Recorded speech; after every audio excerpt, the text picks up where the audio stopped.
Hi everyone, this is Nikki Jameson here, and today I'm going to do part 2 of my video on the fluid paint brushes in Corel Painter 2023.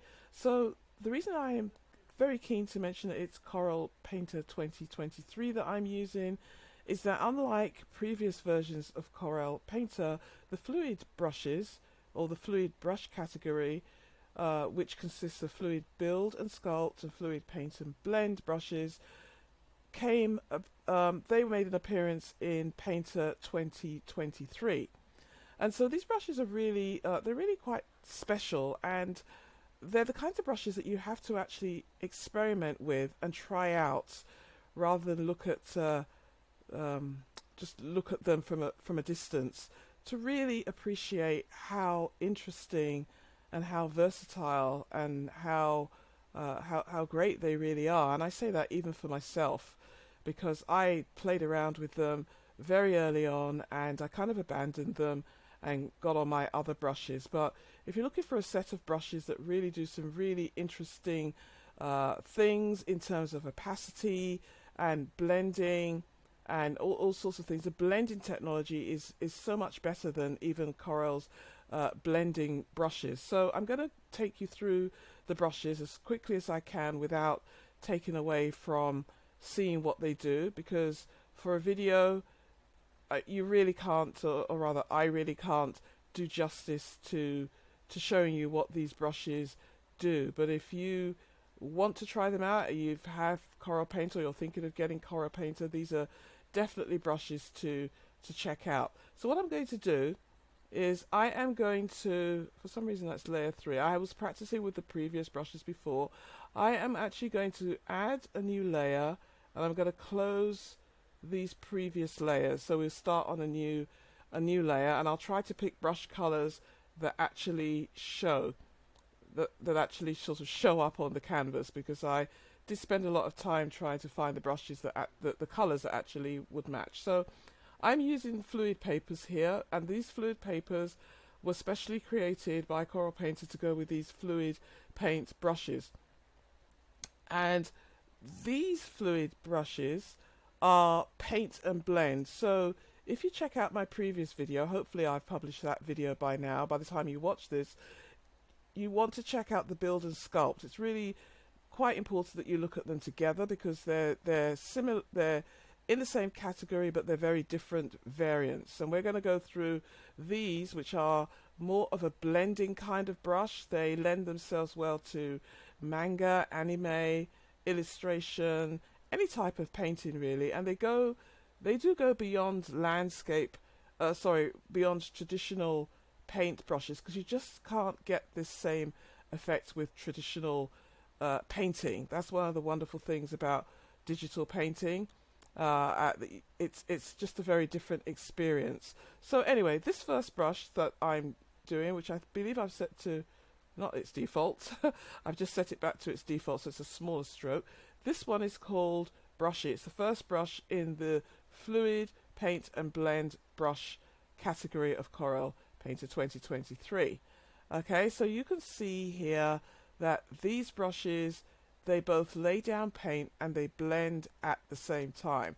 Usually you have the brushes that will put down paint, and then you need to either go to another setting and then blend, or go to another brush and then blend. You don't have to do that with these brushes, or with certain of these brushes. You can see, I hope you can see, how these brushes are actually blending. Let's go for this yellow again. Actually, let's lock one of these ones so I can go back and use it. So you can see it's actually creating a gradation in color here. And if I increase the brush, I'm just going to do Control Alt and increase my brush size, I get a really nice laydown of color. I'm not going very fast with this, just because I don't want to rush it. I do want to sort of show you something of it. It's one of the reasons I don't really like speed painting. It doesn't really show you much. But yeah, so this one is called Brushy. Endless fun with this one. If you can play around with it, you'll get a lot of joy out of it. Flat Bristle is the next one. I'm going to pick, let's pick I'm trying to pick colours that show up and that aren't too close. Let's go for this one. Flat bristle is a flat, bristly brush, and in its default, it's actually putting down some paint and it's blending it. Let's do it this way. And it's also blending at the same time. These brushes, you can't really rush them. That's what I would say about them. It's a good idea to sort of really take your time, play with them, try create something with them, or try them out in your paintings, and just see what you get. You will get a different effect depending on the paper you use. So I tried out some of these papers. Let's try this. You'll get a very different effect, but this is a really gorgeous brush. This picks up some paper grain here, which let's change the angle there. This is a reset of 30%. If I turn it down, I get more of that blending ability there. They do need some practice. These brushes basically work on the opacity, and even by pressing, if I press really hard, just lightly there, I can increase the opacity. Always set it back to its default if you're wondering what you had it on before, and then you can paint and blend with that. So that one is called flat bristle. Let's move on. Flat paint gives a very sort of, I don't like that color anymore. That's better. Ooh. Oh, let's reset this one. I think I was playing with it. So flat paint is very, very interesting because what it's doing, it has a reset of 100, which means it's going to put down a paint color and a paint stroke, but it's also sculpting. It's painting and blending, and it's blending in. It's pulling in this. If I go to the color wheel here, you see it's got some color variability here. Okay, you can't really see it because I'm using the color sets, but it is using color variability, which you can see here. If I was to move that, you can see the difference there. If I press hard, I get that hard edge, and if I go lightly, I get more of the blend. Okay, so big difference depending on the pressure. Okay, I'm going to go back to my color set libraries here, and we're going to go to grainy. So grainy, from its name, will generally mean that it will use it will pull in the grain. It's not showing up here. Why? Well, because it's a reset of 7% in its default. So this is what this beautiful brush does. So this is a really, even though it's called grainy, it does pick up the grain. I just want to expand this. So if I've increased my canvas a bit, I hope you can see it. It's actually it is actually picking up the paper grain. Okay, and this is a reset of 62%. If I take the reset down, it does something really interesting. It actually does a different blend in action, and here's a really neat way of creating maybe a crescent moon kind of shape thing. Okay, so that's a really, and you can just tidy up the edges that way, and it is picking up the grain. Nice for creating a glow, if you want to create a sort of a glowy kind of thing or effect. You have to remember to move the reset back up with this one. Okay, move it up, and I'm using medium pressure here, but even there you can see that it's blending. And if I move through, because it was at 80%, if I move the reset all the way down, it then becomes a blender, and there I can create almost like a cutout. Oops, it's a bit too much there, but you get the idea. So you can create very interesting shapes almost effortlessly if you want. Okay, it's a really, really nice and interesting blending brush. You can sort of do all sorts of things with that. Just make sure that you have the reset down, and then you can blend to the level that you want. Okay, so that one is grainy. Soft blender. Let's see if we can play with this one. Soft blender, let me set it to its default because it should be blending. Soft blender basically blends what, if you have paint down, it's going to blend it, and it does it, as its name implies, very softly, and leaves a really nice blended effect. So it's really very nice here. I'm messing up my moons here, which I wasn't going to do, but see, I can create this raised appearance. Okay, so you could play around with those, make the size bigger, and see what you get if you have a bigger brush. It's a blending brush, so you'll increase the area that you blend. Okay, so you may not want to go overboard with this, but it actually has a very soft edge as opposed to the other one, which is rather hard. So that's a very useful blender. Dash. Let's try Dash. What can we use that's nice and bright? So Dash. Whenever a brush does a start painting, always check the default setting, reset it. So Dash is a very nice brush. Gives a really nice stroke in its default, and the reset is only 50% here. So you take the reset down, then you can start to blend with this brush very, very nicely. This is a back and forth motion. Okay, if you use heavy pressure, you get a deep, almost removing all the paint, almost like an eraser. Okay, and if you use soft pressure, and it's an idea to kind of reset it first, maybe put your paint strokes back, and then take the reset down and blend to whatever you want to blend it to. Okay, very nice. And if you make the brush smaller, it makes a good sketching type brush. Okay. So any of these brushes you can reduce, and the great thing about them is that once you've made your sketch, make your brush a little bit bigger, and then you can blend where you want. So again, a brush to sort of play around with. You may not want to sort of blend out everything, but I can see some good uses for this, like blending hard edges, so you've got a mixture of hard and soft edges. Okay, so that is Dash. Smooth bristle. So yeah, so this videos might be a bit longer because I really don't want to just do a line like this and that's it. The video will be much shorter if I do that, but you're not really going to see what the brushes do. So smooth bristle, this is such a lovely brush.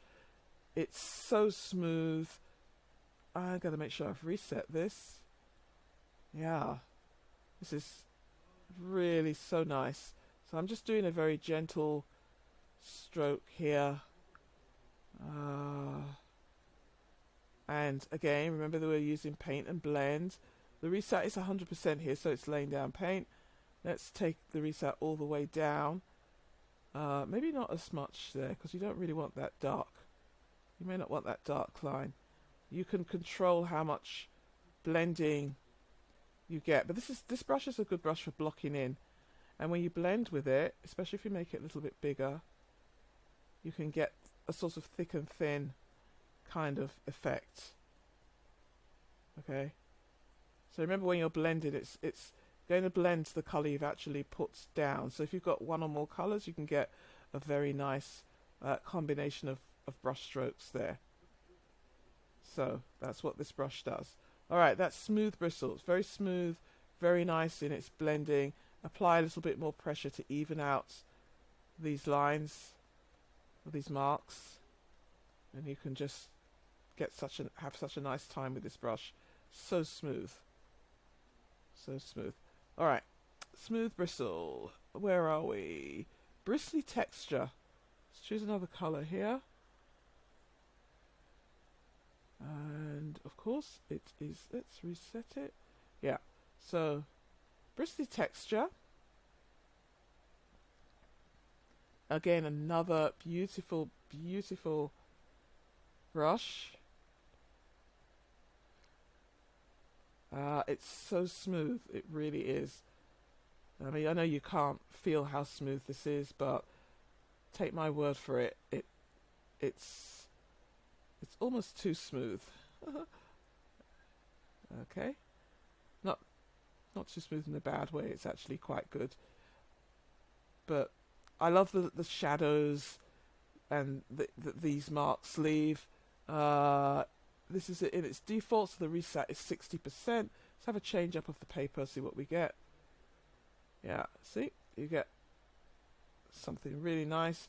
Just feel free to play with the different papers you have available.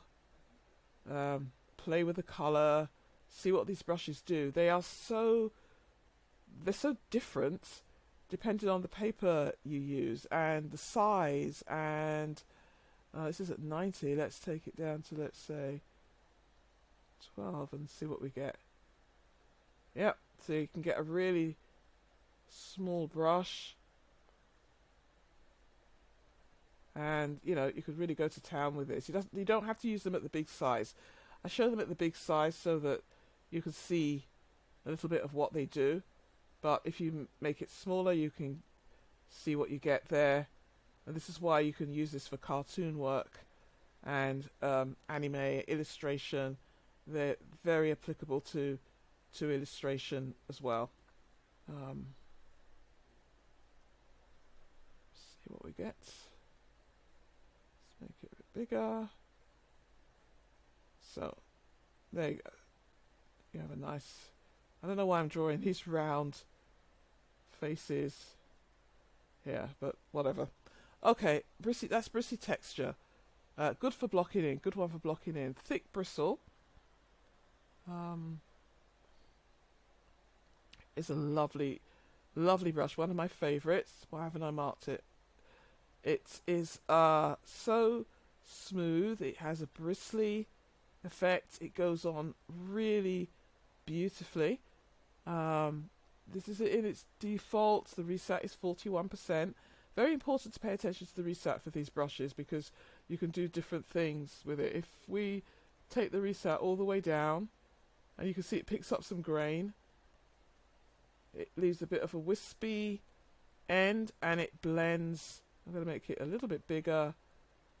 It really blends in a sort of very abstract way.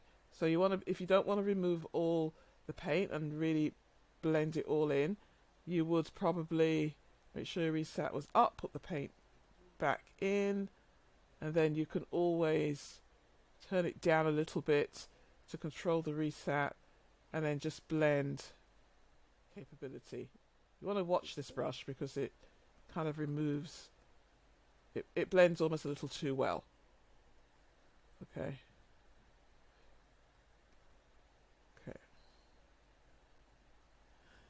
Alrighty. So that's thick bristle. Swoosh is like it's just like its name, really. It's like a swoosh. Let's choose a different color here. And this color mixes very well. Like it blends very well, and it has a really beautiful light effect here. And I'm going over the brush strokes that I've done, but I just wanted to show you this and show you how nice this color is and what effects you can get from it. And I think that's in its default. Actually, no, its default is quite small.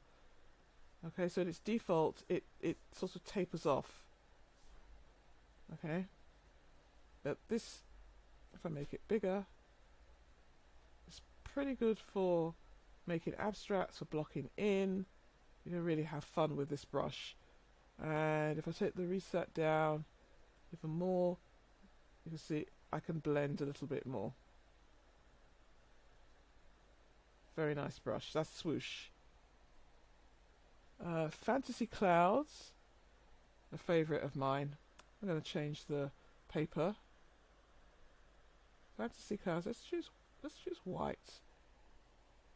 So fantasy clouds in its default, when you first start painting with it, you won't see much. You'll see a little bit if you've got some paint down already. So you can see for this mark I already made, it's making a kind of effect here. Okay. So it's kind of creating clouds here. But if I turn the reset all the way up and then dab, if I press, I get heavier color. If I dab, I get a lighter color. So I'm going to press pretty hard and just do this. Let's see what we get. And then I'm going to reset the brush, and then just gently paint over it. And you can see that it's pulling the paint out just like clouds, really. I personally prefer to paint my clouds a little bit more organically, but this is a really cool brush. This is a really cool brush, and you can actually in this let me just check. Reset is 11.5. It's not very high. You could put down paint if the reset is high enough, but if it's low, that's in here, then it will blend. And in that blending for this particular brush, it kind of makes the look of fluffy clouds. Okay, so you can have fun with that with this brush. Okay, and last but not least, I believe, is smooth sponge. So smooth sponge, I'm gonna just made it a little bit bigger. Oops. So you can see, if you're stuck around long enough on the video, you can see a bigger thing here. Alright. It's very wispy. You can get some nice ethereal effects with this brush. So you just never know what these brushes are going to do. I would say have a play around with them. You will find a lot more in them by doing that and adapting them to your own particular style. But that brings us to the end of this video. This has been the fluid brushes, the paint and blend brushes. I hope you've had as much fun as I have had playing with these brushes, watching this video, and I hope you will try them out for yourself, or think of getting a trial of Corel Painter and checking these brushes out yourself. Thank you so much for watching. Probably and hopefully I'll see you in another video. Take care. Bye.